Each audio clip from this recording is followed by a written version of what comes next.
drone strike that killed Iran's top military commander. Millions of people taking to the streets of Iran to pay their respects to General Soleimani. And take a look, an ominous sign, this red religious flag raised over a mosque in Iran, a symbolic call to arms. That is a vow of vengeance. As President Trump touched down in Washington overnight, the fallout is spreading. Iran has announced they will no longer honor the 2015 nuclear agreement. They're going to ramp up nuclear production. The Iraqi parliament voted to push U.S. troops out of that country, and President Trump is pushing back with threats of economic sanctions against Iraq and possible war crimes against Iran. All this as a terror group loyal to al-Qaeda killed 3 Americans on a military base in Kenya. So much. Our team is spread out from Washington to Iran. Martha Raddatz is there, starting us off with the latest. Good morning, Martha. Good morning, Robin. I have been in the midst of anti-American protests in Iran before, but nothing like this. A powerful combination of grief and anger with shouts of death to America echoing through the streets around us. This morning, mourners filling the streets of Iran's capital of Tehran for the funeral of General Soleimani, killed by that U.S. drone strike last week. Aerial images capturing the sea of Iranians packing the streets to pay tribute to a man revered by many here. Trump made a big mistake. He killed our hero. Soleimani's image everywhere. The impact of his death profound. The crowds are massive and emotional. There are many tears here, many signs with Soleimani's picture on them, but the message is also very clear. These people want revenge. Are we human or not?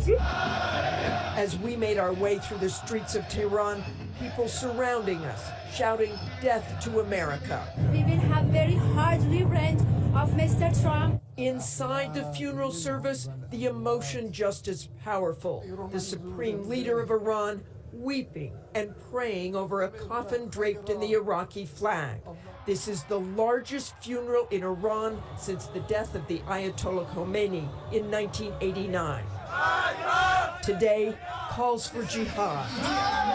Members of the Iranian parliament also chanting death to America. And a red flag symbolizing a declaration of war raised above an Iranian mosque on Saturday. Soleimani's replacement as head of the Quds force calling for revenge. The leader of Iranian-backed Hezbollah saying American soldiers and officers will be going home in coffins. And Soleimani's own daughter making a televised plea with Hezbollah to take revenge for the blood of her father. This morning, the Iranian government announcing they're suspending commitments to the 2015 nuclear deal, abandoning limits on enriching uranium and stockpiling nuclear fuel. This as Iraq has now voted to expel all American troops and submitting a complaint against the U.S. for violation of sovereignty to the United Nations. Tehran today, shouts of death to America. There's a lot we don't know about how Iran will respond, but it's been humiliated, and it will certainly seek revenge one way or another. But how? It has many options, because over 40 years it's invested heavily in proxies to export power and influence. In Syria, Iraq, Lebanon, Yemen, there are groups which could act on its behalf. Iran has the ability to retaliate asymmetrically, in Iraq, in Syria, potentially in Afghanistan. And so, yes, we're going to put forces, diplomatic posts, on alert. The ball is currently in Iran's court. In September, missiles and drones were used to attack Saudi oil facilities. Yemen's Houthi militia group said it was responsible, but Washington believes Iran was to blame.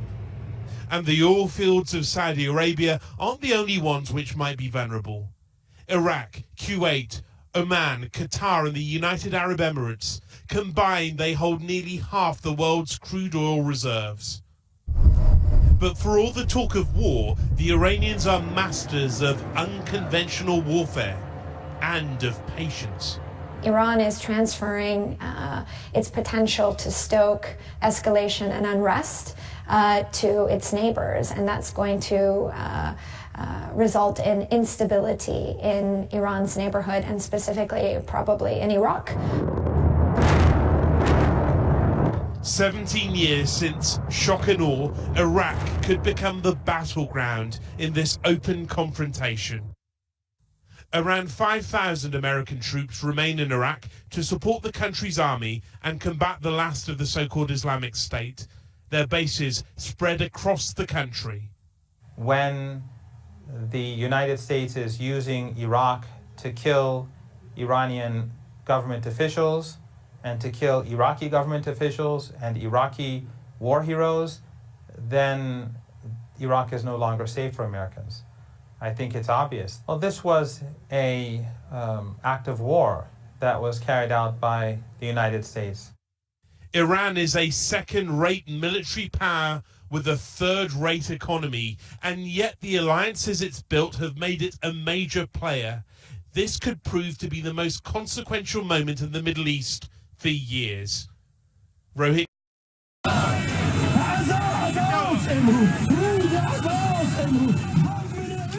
People taking to the streets, celebrating some parts in Iraq, protesting in Iran, reacting to the United States killing of Iran's top military commander, Qasem Soleimani, as Iran's supreme leader vows, quote, forceful revenge, unquote.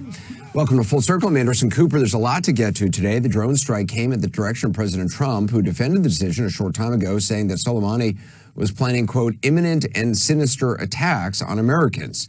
And that this action was taken to stop a war, not start one. I want to start with our CNN's Nick Payton-Walsh.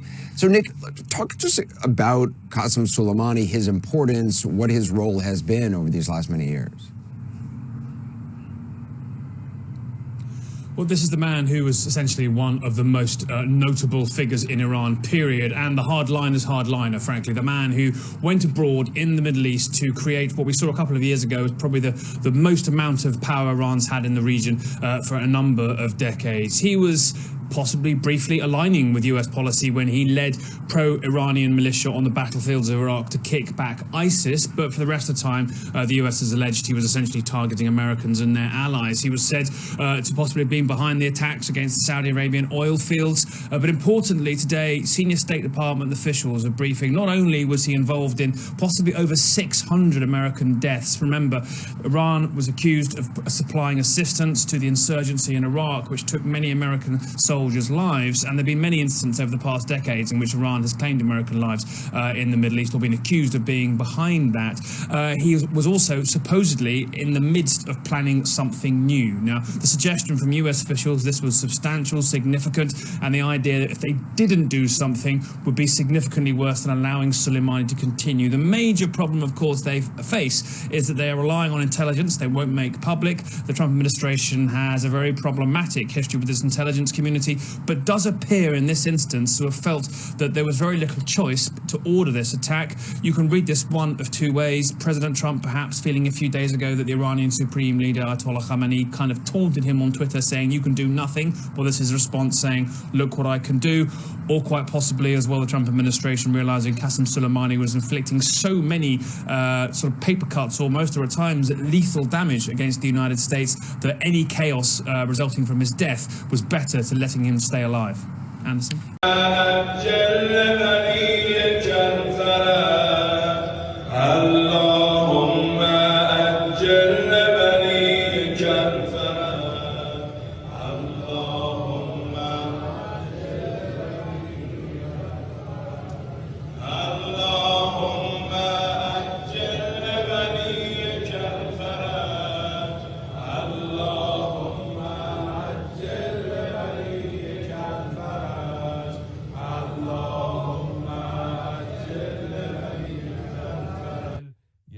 جمهوری اسلامی این حق قانونی رو داره که هر زمان و به هر شکلی که خودش صلاح بدونه.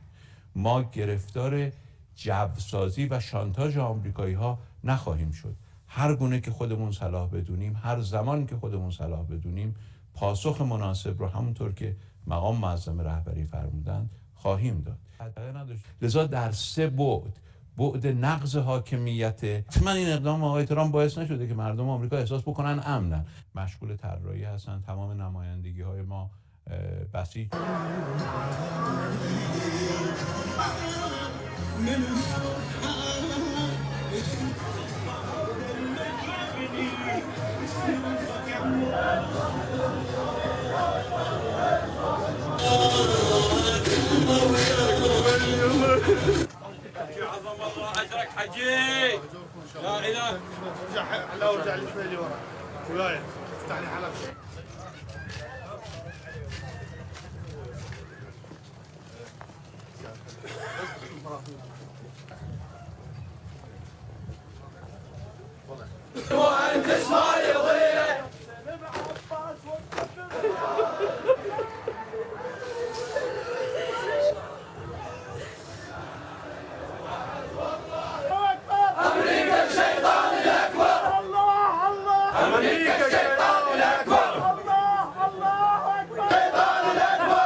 The assassination of Iran's top military leader, but critics say the US president has made the world a more dangerous place.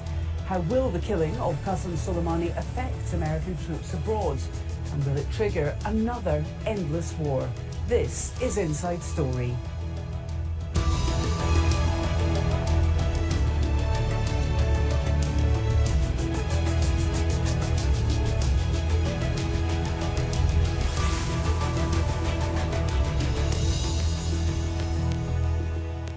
Hello and welcome to the programme. I'm Halima Yadin. The US president has long said he'd pull American troops out of what he called the endless wars in the Middle East. But Donald Trump's critics say he may held for Iran's military commander, Qasem Soleimani, who died in a US airstrike in Iraq on Friday. Armed groups in the Middle East, supported by Tehran, are promising revenge. The US is urging Americans to leave Iraq immediately and is sending extra troops to the region in case of reprisal attacks. And while Trump's Republican Party has praised the targeted killing of Soleimani, the Democrats are not happy, as Heidi Jo Castro reports. President Donald Trump tried to justify his decision to order the killing of Iranian Revolutionary Guard commander Qasem Soleimani by claiming Soleimani had been planning imminent and sinister attacks on Americans in the region. We took action last night to stop a war. We did not take action to start a war. The U.S. president said Soleimani was responsible for the deaths of thousands of American service people over 2 decades. Soleimani has been perpetrating acts of terror to destabilize the Middle East for the last 20 years. What the United States did yesterday should have been done long ago. Trump's Republican allies in Congress agreed. For too long, this evil man operated without constraint, and countless innocents have suffered for it. Now his terrorist leadership has been ended. Democrats say Trump ordered the drone strike that also killed the leader of Tehran-backed Iraqi militia groups without consulting Congress and warned of serious consequences. This is the equivalent of the Iranians assassinating the U.S. Secretary of Defense. I do not believe the administration has gamed out how very badly this could go for the U.S. and our interests. This action may well have brought our nation closer to another endless war, exactly the kind of endless war the president promised he would not drag us into.